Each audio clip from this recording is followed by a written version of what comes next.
प्रश्न संख्या 10, कूलम के नियम पर आधारित प्रश्न संख्या 10।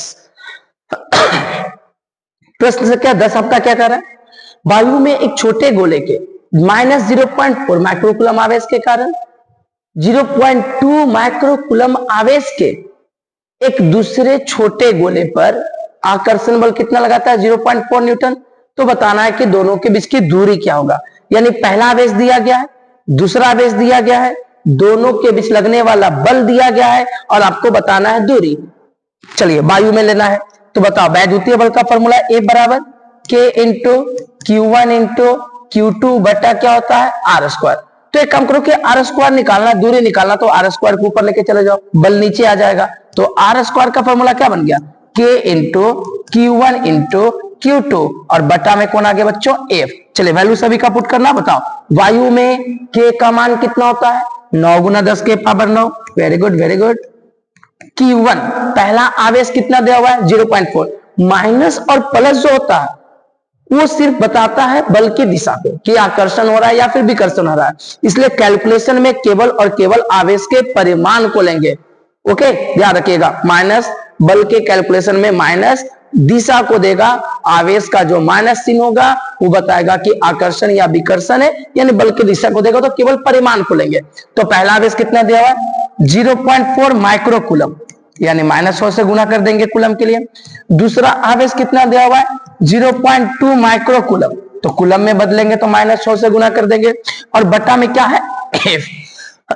बल कितना दिया हुआ है 0.4। देखो 0. से 0.4 कैंसिल हो गया। अब आज इसको सोल्व करते अच्छे से बच्चों।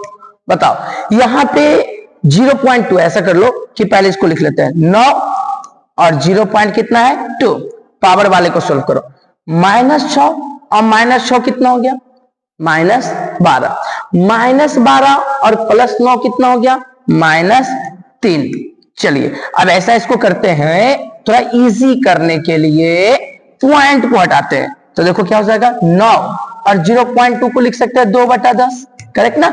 अब ये क्या बच गया 10 के पावर -3, तो -3। जब ये 10 नीचे से ऊपर जाएगा, 10 का पावर कितना है 1 छिपा हुआ है, ऊपर जाएगा तो क्या होगा -1, तो -3 और -1 कितना हो गया -4। तो आर स्क्वायर बराबर हो गया 9 दूनी 18, और ये ऊपर गया तो -1, तो -3 और -1 -4। चलिए आर निकालना होगा तो रूट में चला जाएगा, अंदर रूट कितना हो जाएगा 18 गुना 10 के पावर -4। तो 18 का अगर वर्गमूल किया जाएगा तो 18 का वर्गमूल लगभग में आएगा 4.24, और 10 के पावर -4 को अगर सोल्व करोगे तो इसका वर्गमूल आ जाएगा 10 के पावर -2, या फिर ए आंसर छोड़ सकते हो, इतना मीटर आंसर हो गया।